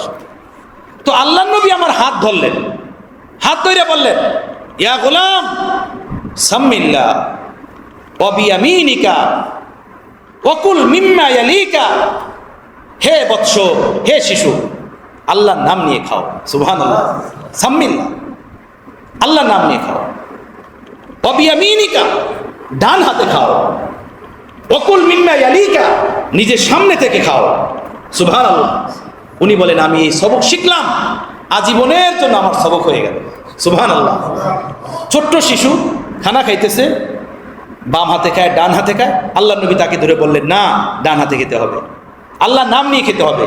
আমাদের বাচ্চারা খায়, হাঁটতে থাকে, চিপস খায়, বিস্কুট খায়, জুস খায়, কখনো কি বলি, বেটা বিসমিল্লাহ বলো, বেটা ডান হাতে খাও, বেটা বসে খাও, আল্লাহর নাম নিয়ে খাও, ফালাইও না, এভাবে খাও। মনে করি না যখন বড় হবে এমনিতেই শিখে দেবে, কখনো না। তরবিয়ত, বাচ্চাদের তরবিয়ত, বাচ্চাদের আসল শিক্ষা মা বাবার ঘর থেকে হয়। এই জন্য আমরা আমাদের উস্তাদের মুখ থেকে শুনছি, যার হয় না 9 বছরে তার হয় না 90 বছরে, যার হয় না 9 বছরে তার হয় না 90 বছরেও। রাসূল পাক সাল্লাল্লাহু আলাইহি সাল্লামের ওই হাদিস, যেটা আমি এর আগে শুনাইলাম, আল্লাহ নবী বলছেন, সন্তানদেরকে 7 বছর বয়স হলে নামাজের জন্য বলো, 10 বছর বয়স হলে তাদেরকে প্রহার করো এবং তাদের বিছনা আলাদা করে দাও। এই হাদিস অনুযায়ী হাকিমুল উম্মত মুজাদ্দিদে মিল্লাত হযরত মাওলানা শাহ আশরাফ আলী থানভী রাহমাতুল্লাহ আলাইহি বলেন, এই হাদিস দ্বারা বোঝা যায় 7 বছরের আগে বাচ্চাদের উপরে নামাজ নাই। 7 বছর হলে তাদেরকে নামাজের কথা বলতে হবে। যখন নামাজের মতো আল্লাহর বিধান নাই, তো 7 বছরের আগে অন্য কোনো হুকুমও ছেলেদের উপরে নাই, বাচ্চাদের উপরে নাই। অন্য কোনো হুকুম মানে তাদেরকে স্কুলে ভর্তি করে দেওয়া, মাদ্রাসায় ভর্তি করে দেওয়া, পড়ালেখার একদম স্বতন্ত্র কোনো চাপ, সিলেবাস তাদেরকে চাপাইয়া দেওয়া, বলে না এটা করা যাবে না, এটা করলে এই ছেলে ক্ষতিগ্রস্ত হয়ে যাবে। কথা বুঝতেছেন? এই ছেলের ব্রেন দুর্বল হয়ে যাবে, তার শরীরের বর্তন অবস্থার ভিতরে কমতি এসে যাবে। তো করতে হবে কি 7 বছর পর্যন্ত? বলো 7 বছর হলো মায়ের কোলের শিক্ষা। সে খানা খাবে কিভাবে, ঘুম থেকে জাগবে কিভাবে, ঘুমাবে কিভাবে, টয়লেটে যাবে কিভাবে, টয়লেট থেকে বের হবে কিভাবে, মেহমান আসলে তাদের সাথে মেশবে কিভাবে, উঠবে কিভাবে, দেবে কিভাবে, নেবে কিভাবে, এই প্রাইমারি লেভেলের গুরুত্বপূর্ণ এই শিক্ষাটা 7 বছর পর্যন্ত মায়ের কাছ থেকে সন্তানরা ঘরে বসে নিবে। সুবহানাল্লাহ। মায়ের কাছ থেকে, বাবার কাছ থেকে। কথা বুঝতেছেন? এখন 3 বছরের ছেলে, 4 বছরের ছেলে পেলেতে ভর্তি করে দিছে, নার্সারিতে ভর্তি করে দিছে। কথা বলছেন? কিছু বোঝে না ওই ছেলে, সেখানে নিয়ে এখন মায়েরও সারাদিন বসে থাকতে হয়, অথবা দাদু আম্মার বসে থাকতে হয়, অথবা নানা ভাই বসে যান, তার জন্য স্কুলের পারে সারাদিন বসে থাকতে হয়।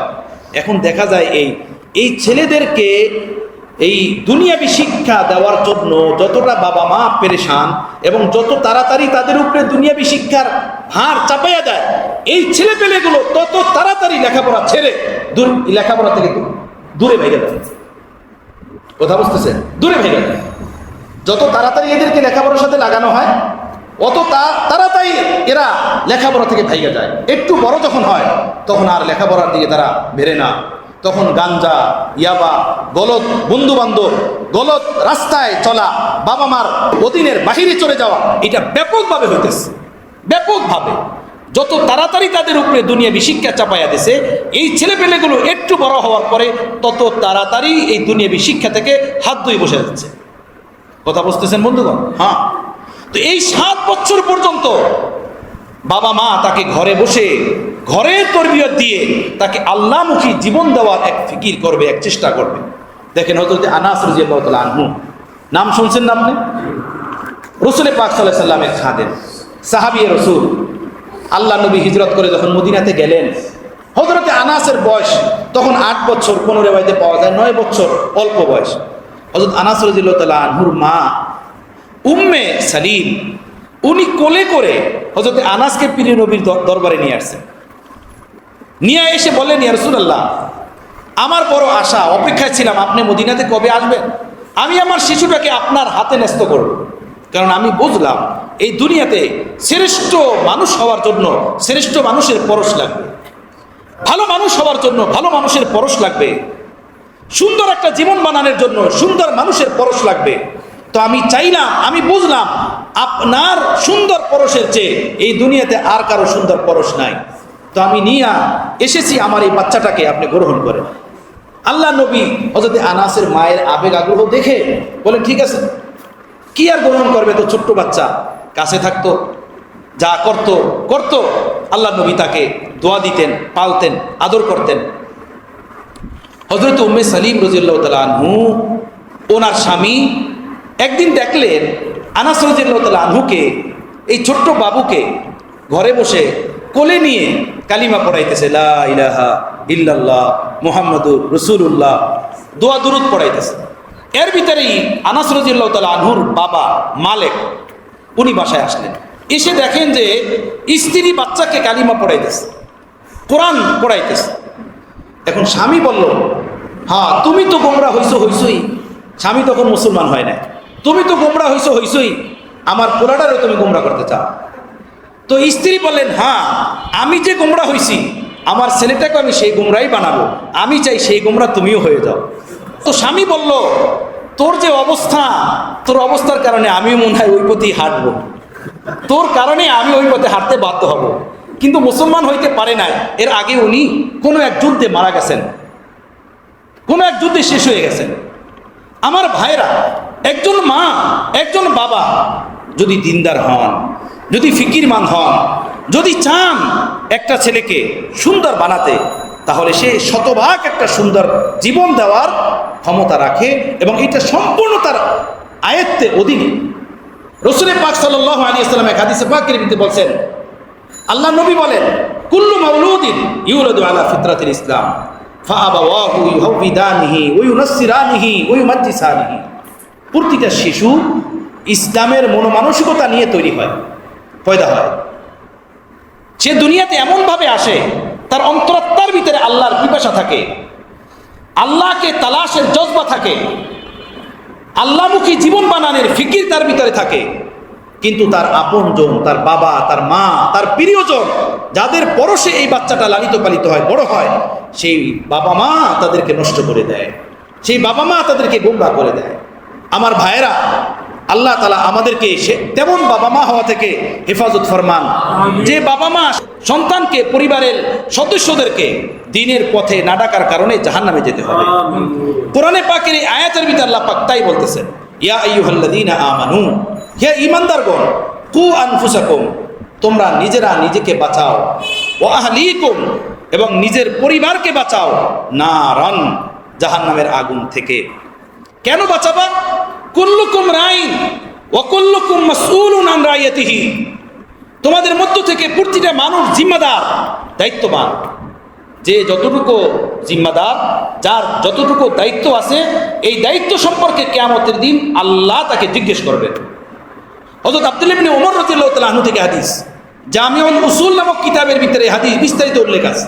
হাদিসটা হলো এরকমের, আন আব্দুল্লাহ ইবনে ওমর রাদিয়াল্লাহু তাআলা আনহুমা ক্বাল ক্বালা রাসূলুল্লাহ সাল্লাল্লাহু তাআলা আলাইহি ওয়াসাল্লাম, যে কুল্লুকুম রাইন ওয়া কুল্লুকুম মাসউলুন আন রাইয়াতিহি, আল ইমামু রাইন ওয়া মাসউলুন আন রাইয়াতিহি, ওয়ার রাজুলু রাইন ফি আহলি বাইতিহি ওয়া মাসউলুন আন রাইয়াতিহি, ওয়াল মারআতু রাইয়াতুন ফি বাইতি যাওজিহা ওয়া মাসউলাতুন আন রাইয়াতিহা, ওয়াল খাদিমু রাইন ফি মালি সাইয়্যিদিহি ওয়া মাসউলুন আন রাইয়াতিহি, ফাকুল্লুকুম রাইন ওয়া কুল্লুকুম মাসউলুন আন রাইয়াতিহি, আও কামা ক্বালা রাসূলুল্লাহ সাল্লাল্লাহু আলাইহি ওয়াসাল্লাম।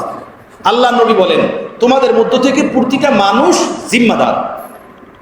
এখন যে বড়, তার জিম্মাদারি বড়। আল ইমামু রাইন, যিনি রাষ্ট্রপ্রধান, সে পুরা দেশের জিম্মাদার, তার দেশের জিম্মাদারি সম্পর্কে জিজ্ঞেস করা হবে।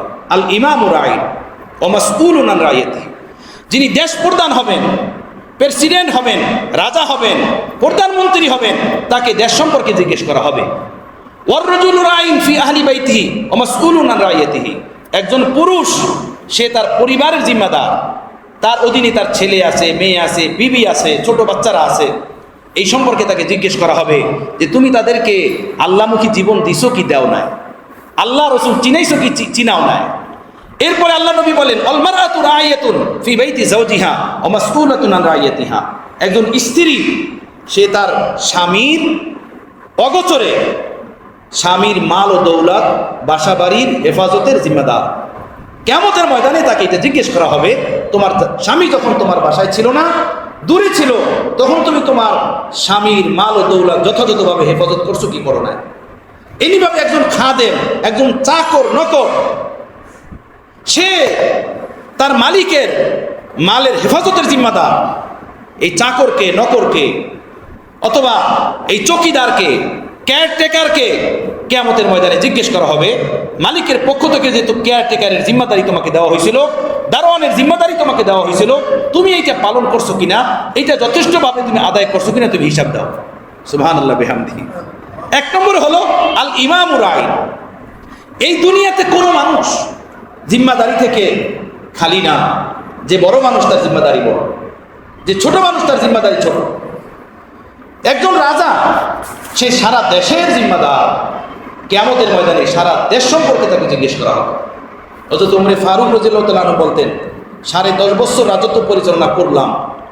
কিয়ামতের ময়দানে আল্লাহ যদি এইটা বরাবর সরাবর করে দেন, অর্থাৎ এই 10.5 বছরের খেলাফতের উপরে আমাকে আল্লাহ তাআলা কোনো নেকিও দেন নাই এবং এর উপরে কোনো আযাবও আমাকে দিলেন না, তাতে আমি ওমর খুশি।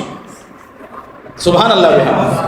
অথচ দেখেন কেমন রাজত্ব চালাইছেন, কেমন রাজত্ব শাসন করছেন। সুবহানাল্লাহ। পুরো অর্ধ জগতের উপরে তার রাজত্ব ছিল, আর অর্ধ জগতের উপরে ইসলামের বলবালা পতাকা উনি ছড়াইছেন। সুবহানাল্লাহ, সুবহানাল্লাহ। উনি বলতেন, দরিয়ায় ফুরাতের কিনারে যদি কোনো কুকুর না খেয়ে মারা যায়, আমি ওমরের ভয় হয় সেই না খাওয়া কুকুরের কারণে আমার জাহান্নামে যেতে না হয়। আমি ওমরের ভয় হয়। সেই না খাওয়া কুকুরের কারণে আমি জাহান্নামে না যাই। আল্লাহ নবীর ইন্তেকাল হয়ে গেল। তো হযরত আবু বকর সিদ্দিক রাদিয়াল্লাহু তাআলা আনহু যখন খলিফা হলেন, তখন একবার সাহাবাদের মধ্য থেকে যারা গুরুত্বপূর্ণ ব্যক্তিবর্গ তাদের মজমা ডাকা হলো। তারা আসলেন। হযরত আবু বকর বললেন, এই মদিনাতে যারা গরিব, দুঃখী, অসহায়, যাদের খেদমত করা দরকার, তাদের লিস্ট আপনারা আমার সামনে পেশ করেন। সেই মানুষগুলোর খেদমতের রাস্তা তৈরি করতে হবে, তাদের জন্য কষ্ট লাঘব হয়, দূর হয়, সেটার চেষ্টা করতে হবে। বিশাল বড় লিস্টটি তার সামনে পেশ করা হলো। সাহাবায়ে কেরামদেরকে ডাকা হলো যে এতগুলো মানুষ এই মদিনাতে অভাবী, বিধবা নারী, এতিম শিশু, এদের লালন পালনের ভার কে কে নিজ খুশিতে নিতে ইচ্ছুক। এক একজনে খুশি মতো এক একটা নিলেন, যার যেটা নেওয়া। শেষে লেখা ছিল মদিনার অমুক এরিয়াতে একটা বিধবা নারী আছে, তার স্বামী নাই, ঘরে কোনো পুরুষ নাই, তার ঘরে সেবা দরকার, খেদমত দরকার। খেদমত হলো এই, তার বাসা থেকে অনেক দূরে হলো কূপ, কূপ থেকে এই বৃদ্ধা নারী সে পানি আনতে পারেন না, তার ঘরটা ঝাড়ু সে দিতে পারেন না, কূপ থেকে পানি আনতে হবে আর তার ঘরটা ঝাড়ু দিতে হবে। এই দুইটা খেদমত তার বাসার জন্য দরকার। কে আছে এটা নেওয়ার জন্য? নেওয়ার মতো কোনো লোক পাওয়া গেল না। সব মানুষ চলে গেলেন নেওয়ার মতো, যার যেটা নেওয়ার নিল, এইটা বাকি রয়ে গেল। হযরত ওমরে ফারুক রাদিয়াল্লাহু তাআলা আনহু ভাবলেন, সবাই তো সব নিয়ে গেছে, তো এই বৃদ্ধা নারী উনি একা বাকি আছেন, ওনার খেদমতটা আমি রাত্রে করব, ওনার খেদমতটা আমি সকালে গিয়ে করে আসবো। হযরত ওমরে ফারুক রাদিয়াল্লাহু তাআলা আনহু পরের দিন সকালবেলা ফজরের নামাজ মসজিদে নববীতে হযরত আবু বকর সিদ্দিকের ইমামতিতে পড়লেন। নামাজ পড়ি ডাইরেক্ট ওই বৃদ্ধা নারীর বাসায় গিয়ে বাহির থেকে ডাকতেছেন, আম্মি যান, আল্লাহর গোলাম ওমর আসছে আপনার খেদমতের জন্য, আপনার কলসি বাহিরে করে দেন, পানি এনে দেই, আর আপনি এক পাশে হয়ে যান, আপনার ঘরটা আমি ঝাড়ু দিয়ে দিই। ভিতর থেকে বৃদ্ধা নারী ডাক দিয়ে বলল, খেদমত করেনেওয়ালা খেদমত করে চলে গেছে আরো আগে, খেদমত করেনেওয়ালা খেদমত করে চলে গেছে আরো আগে। কিরে ভাই, কে খেদমত করলো? ফজরের পরে সাথে সাথে আসলাম, কাউকে তো দেখলাম না। হযরত ওমরের সন্দেহ হলো, হয়তো ফজরের আগে ওই লোক খেদমত করছে, এছাড়া তো করা যায় না, চলো আগামীকাল ফজরের আগে আসবো। তাহাজ্জুদ নামাজ পড়লেন নিজ গৃহে। ফজরের আগেই ভাবলেন খেদমতটু সেরে আসি, এরপরে ফজরের নামাজ পড়বো মসজিদে নববীতে।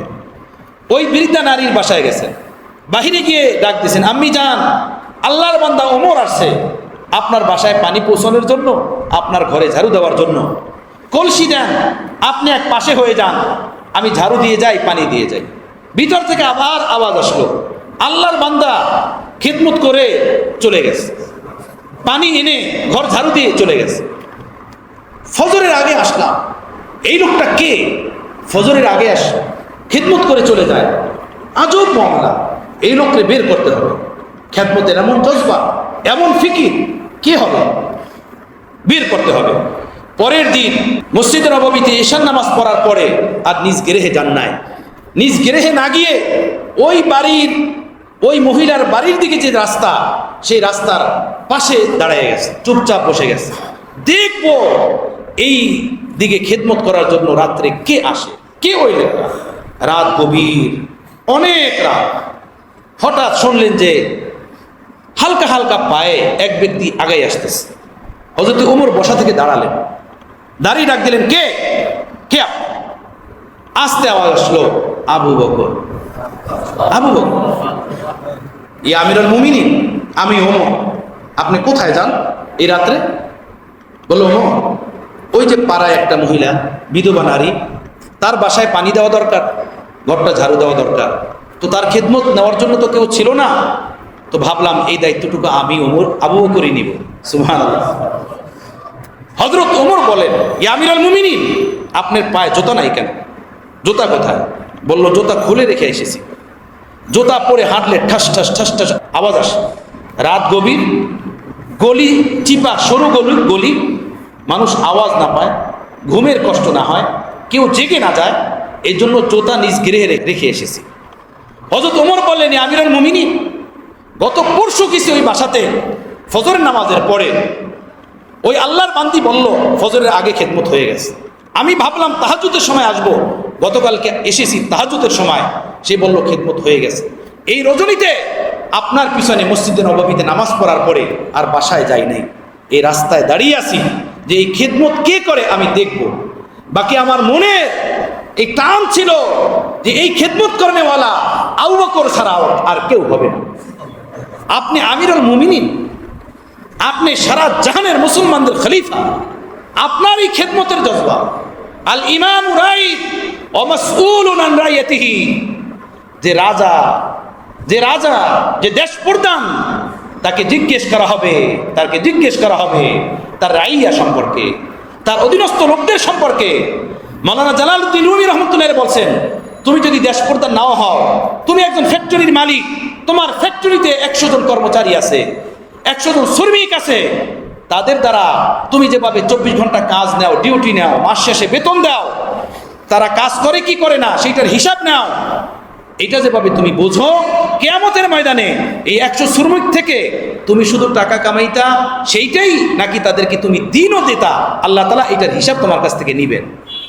হ্যাঁ, তুমি একজন দোকানদার, তোমার দোকানে 2টা কর্মচারী আছে, 2টা সেলসম্যান আছে, তারা ডিউটিতে ঠিক মতো আসলো কিনা সেই হিসাব তো নাও, কিন্তু তোমার সেলসম্যান নামাজ পড়ে কিনা, তার কোরআন জানা কিনা, সে হক জানে কিনা, সে ঈমান জানে কিনা, সে ইসলাম জানে কিনা, সেই সম্পর্কে তুমি খবর নাও না, এটা হবে না।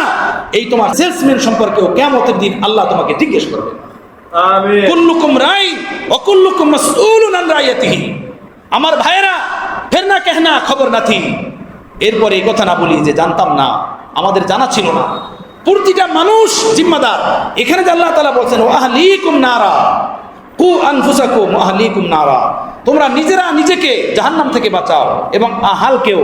এই আহাল বলতে শুধু ছেলে মেয়ে স্ত্রী না, মুফাসসিরিনে কিরাম বলেন প্রত্যেক ওই ব্যক্তি আহালের অন্তর্ভুক্ত যার উপরে আমার প্রভাব চলে, ক্ষমতা চলে, যে আমার অধীনে থাকে, আমার আয়ত্তে থাকে। কথা বুঝতেছেন? আমার বাড়ির কাজের বুয়া, আমার বাসার দারোয়ান, আমার গাড়ির ড্রাইভার, আমার দোকানের কর্মচারী, এই সব আমার আহালের অন্তর্ভুক্ত। এরা আল্লাহকে চিনি কিনা, আল্লাহকে ডাকে কিনা, রসুলের তরিকা মতো চলে কিনা, আমি তার মালিক হয়ে যেভাবে তার দুনিয়ার পেটের ফিকির করলাম, তার আখিরাতের জান্নাতের ফিকির করাও আমার দায়িত্ব। এটা সম্পর্কে কিয়ামতের দিন জিজ্ঞেস করা হবে। আল্লাহ তাআলা আমাদেরকে বুঝ দান করেন, আল্লাহ আমাদেরকে বুঝ দান করেন। এর উপরে তো পুরো আয়াতের উপরে আলোচনা করা তো সম্ভব না, শেষ করা তো সম্ভব না। বললাম না, কোরআন তো দরিয়া, সমুদ্র। যাই হোক, তো 2টি কথা আমরা এই আয়াত থেকে বুঝতে পারলাম। কয়টা কথা? 2টা কথা। 1 নম্বর কথা, নিজেকে জাহান্নামের আগুন থেকে বাঁচাতে হবে। এর সাথে সাথে শুধু নিজের বন্দিগি, নিজের ইবাদত, নিজের নামাজ, নিজের দান সদকা, নিজের তাহাজ্জুদ, নিজের আওয়াবিন, নিজের ঘাস, নিজের চিল্লা, নিজের পীরের দরবার, নিজের হজ উমরা, নিজের মাদ্রাসা মসজিদ বানানো, এটাই নাজাতের জন্য যথেষ্ট না। এগুলোর সাথে সাথে আমার পরিবার, আমার অধীনস্থ লোকদেরকেও জাহান্নাম থেকে, জাহান্নামের আগুন থেকে বাঁচাতে হবে। আল্লাহ তাআলা নিজ মেহেরবানিতে আমাকে, আপনাদেরকে, আমাদের সকলকে তৌফিক দান করেন। ভাই, চেষ্টা করা আমাদের কাজ, এর উপরে পূর্ণতা দেওয়া আল্লাহর কাজ। আমি আমার চেষ্টায় কমতি করব না। আল্লাহ তাআলা তো মহান, আল্লাহ তাআলা তো দেখেন। ভুল ত্রুটিতে জিন্দেগি কেটে গেছে, আগে বুঝি নাই, অন্যায় হয়ে গেছে, ছেলে সন্তান কিভাবে তরবিয়ত দিতে পারি নাই, লালন পালন দিতে পারি নাই, এখন চেষ্টা করি, দোয়া করি। আমার প্যারে মুর্শিদ রহমতুল্লাহ বলতেন, গালমন্দ না করো, ধমকাধমকি না করো, সেজদায় পড়ে আল্লাহর কাছে কাঁদো সন্তানের হেদায়েতের জন্য। যে পরিমাণ গালমন্দ করো, বকাঝকা করো, তার থেকে বেশি সেজদায় পড়ে কাঁদো। আল্লাহকে বলো, হে আল্লাহ, সারা দুনিয়ার মানুষের অন্তর আপনার কবজায়, আপনার কুদরতি হাতে। আপনি আমার সন্তানের দিলকে পাল্টাইয়া দেন, আমার সন্তানের অন্তরকে ঘুরাইয়া দেন। যে বাজারের দিকে যায় সে যেন বাজারের দিকে না যায়, মসজিদের দিকে যায়। সন্তানের জন্য কাঁদো, চোখের পানি ফেলাও। সন্তান অসুস্থ হয়ে বিছনায় পড়ে গেলে বৃদ্ধ বাবা মা যেভাবে নিজের জান দিয়ে দোয়া করে, যেন আল্লাহ, আমরা তো দুনিয়া দেখেছি অনেক, তুমি আমাদেরকে নিয়ে যাও দুনিয়া থেকে, আমাদের এই সন্তানগুলোকে দুনিয়াতে বাঁচাই রাখো। দোয়া করে কি করে না বলে?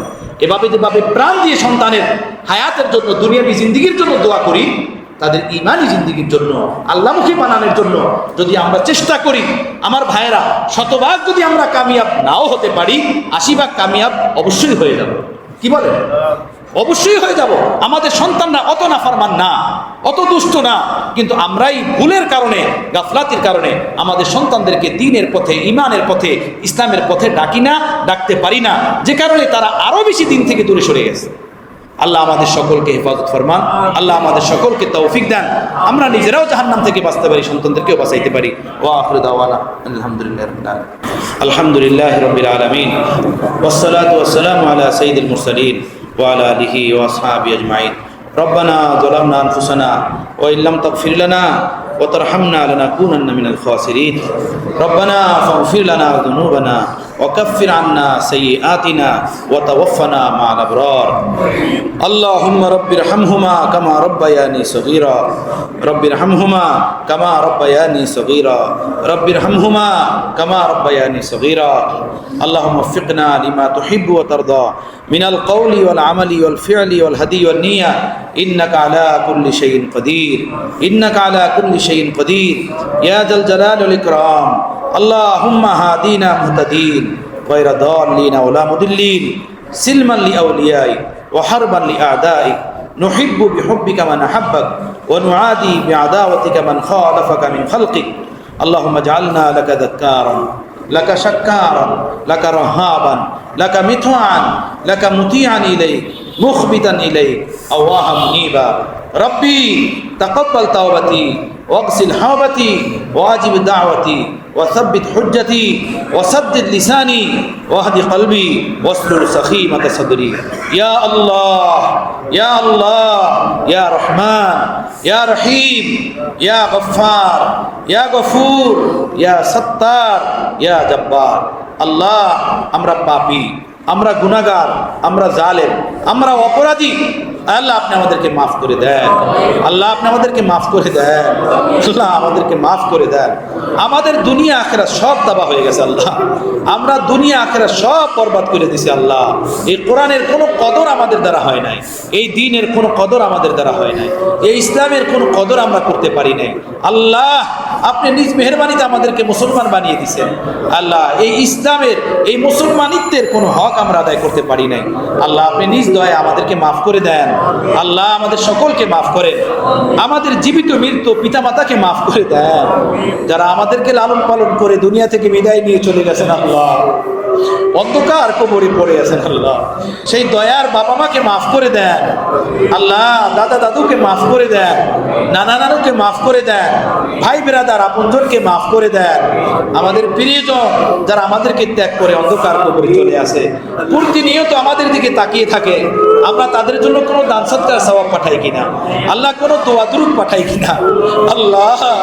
আমাদের সেই আপনজনদেরকে আপনি মাফ করে দেন আল্লাহ, তাদেরকে আপনি জান্নাত দান করেন আল্লাহ, তাদের কবরকে জান্নাতের বাগিচা বানিয়ে দেন।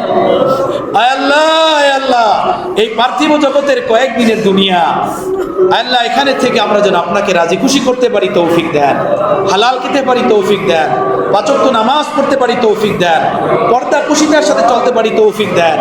আয় আল্লাহ, আয় আল্লাহ, ইমানি হায়াত বাড়িয়ে দেন আল্লাহ, কোরআনের হায়াত বাড়িয়ে দেন আল্লাহ, আপনার খুশি মতো চলার তৌফিক দেন, অসুস্থদেরকে সুস্থতা দেন আল্লাহ, রোগীদেরকে শিফা দেন, রোগীদেরকে শিফা দেন।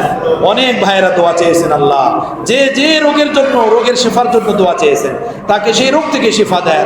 এক ভাইয়ের অপারেশন হবে, তার অপারেশনকে আপনি সাকসেসফুল ফরমান, তাকে সম্পূর্ণ সুস্থ করে দেন। আমাদের বাসা বাড়িতে ছেলে মেয়ে, মা বাবা, দাদা দাদি, স্ত্রী পুত্র যারা অসুস্থ আল্লাহ, যার বাসা বাড়িতে আত্মীয় স্বজনের মধ্যে অসুস্থ আছেন আল্লাহ, সকলকে সুস্থতার জীবন দান করেন, মসজিদে এসে নামাজ পড়ার তৌফিক দেন। আয় আল্লাহ, আয় আল্লাহ, আয় আল্লাহ, আয় আল্লাহ, আমরা এই দুনিয়াতে সব পেয়েছি, আপনাকে পাই নাই, সব চিনেছি, আপনাকে চিনি নাই, সব বুঝলাম, দিন বুঝলাম না, কোরআন বুঝলাম না। আমরা বড় নাশুকুর আল্লাহ, আমরা বড় জালেম আল্লাহ, আমরা বড় অপরাধী আল্লাহ, আমরা বড় খেয়ানতকারী আল্লাহ। আল্লাহ আমাদের দুনিয়াই জাহান্নাম হয়ে আছে আল্লাহ, আপনাকে নারাজ করার কারণে আমাদের দুনিয়াই জাহান্নাম হয়ে আছে আল্লাহ। আপনি আমাদের উপরে রাজি হয়ে যান, আপনি আমাদের উপরে খুশি হয়ে যান, আপনি আমাদেরকে আপনার উপরে খুশি করে নেন আল্লাহ। আমাদের দুনিয়াও সুন্দর বানিয়ে দেন, আখিরাতও সুন্দর বানিয়ে দেন, দুনিয়া আখিরাত দোনো জাহানকে নুরানি বানিয়ে দেন আল্লাহ। আপনার খুশি মতো চলার তৌফিক দেন, পাক্কা নামাজি বানান, পাক্কা পর্দাওয়ালা বানান, পাক্কা হালাল খানেওয়ালা বানান, হালাল পথে চলনেওয়ালা বানান আমাদের যাদের ছেলে সন্তান বেপথে চলে গেছে আল্লাহ, আমাদের ভুলের কারণে আমাদের সন্তানরা বেপথে চলে গেছে আল্লাহ, আমাদেরকেও মাফ করেন আর আমাদের এই সন্তানদেরকে আল্লাহ হেদায়েত দান করেন আল্লাহ, তাদেরকে পথে দিয়ে দেন আল্লাহ, নামাজি বানিয়ে দেন আল্লাহ, আপনি কবুল ফরমান। এই মসজিদ আল্লাহ, এই মহল্লাকে আপনি কবুল করেন। অতীত থেকে নিয়ে মসজিদের যারা খেদমত করে আসছেন, জায়গা দিয়ে আসছেন, তাদের সকলকে জান্নাত দান করেন। যারা বর্তমানে খেদমত করেন তাদেরকে তাদের হায়াত বাড়িয়ে দেন, তাদের জিন্দিগিকে সুন্দর বানিয়ে দেন, মুসল্লি ভাইদের জিন্দিগিকে সুন্দর বানিয়ে দেন, মহল্লার প্রতিটা ফর্দকে নামাজি বানিয়ে দেন, ছেলে মেয়ে মাস্তুরাত নারী পুরুষ সকলকে নামাজি বানান, সকলকে মসজিদমুখী বানান, সকলকে দ্বীনমুখী বানান আল্লাহ। এই মসজিদের নূর, আজানের ধ্বনি, কোরআনের আওয়াজ ঘরে ঘরে পৌঁছে দেন, ঘরে ঘরে পৌঁছে দেন, গলিতে গলিতে পৌঁছে দেন আল্লাহ। আপনি কবুল করেন আল্লাহ। আয় আল্লাহ, আমাদের দোয়া মোনাজাত আপনি কবুল করেন। যার দিলে যে আশা, যার মনে যে কথা, যার অন্তরে যে ব্যথা, সব আপনি কবুল করে নেন আল্লাহ, সব আপনি কবুল করে নেন আল্লাহ, সব আপনি কবুল করে নেন। ঈমানি হায়াত আপনি আমাদের সকলকে দান করেন আল্লাহ। বন্দেগীর সাথে জিন্দেগিময় লম্বা হায়াত আপনি আমাদেরকে দান করেন। আমাদের এই মজলিস, এই তাফসীরুল কোরআন মাহফিল আপনি কবুল ফরমান। এই বৃদ্ধ বাবারা, যুবক বন্ধুরা এই ঈশান নামাজ পড়ার পর থেকে নিয়ে এই লং টাইম আপনার কোরআনের কথা শোনার জন্য মসজিদে বসে আছে। বাসায় থাকলে তারা আরাম করতেন, খানা পিনা খেতেন আল্লাহ। এই বৃদ্ধ বাবারা বারবার তারা দেখতেছি পাও সোজা করেন, পাও ভাঁজ করেন, ডানে বামে মোড়ে মোড়ে বসেন। আপনার কোরআনের মায়ায় তারা এভাবে বসে আছে আল্লাহ। এই দাড়ি পাকা পাকা সফাই দাড়ি পাকা পাকা বাবারা আল্লাহ আল্লাহ, এদেরকে কোরআনের নূর দান করেন। এদের উসিলায় আপনি আমাদেরকে মাফ করেন আল্লাহ। এদের উসিলায় মজমাকে কবুল করেন। দাড়ি পাকা লোকেরা আপনার দরবারে হাত উঠিয়ে চাইলে আপনি শরম পান, তাদের দোয়া আপনি কবুল করে নেন। তাদের উসিলায় আমাদের এই তাফসীরুল কোরআন মাহফিলকে কবুল করে নেন। আমাদের तमाम দোয়া মুনাজাত সাইয়্যিদুল মুরসালিন নবী রাহমাতুল লিল আলামিনের উসিলায় কবুল ফরমান। ওয়া সাল্লাল্লাহু তাআলা আলা খায়রি খালকিহি মুহাম্মাদিন ওয়া আলিহি ওয়া আসহাবিহি আজমাইন। আমিন আমিন বিরহমাতিকা ইয়া আরহামার রাহিম।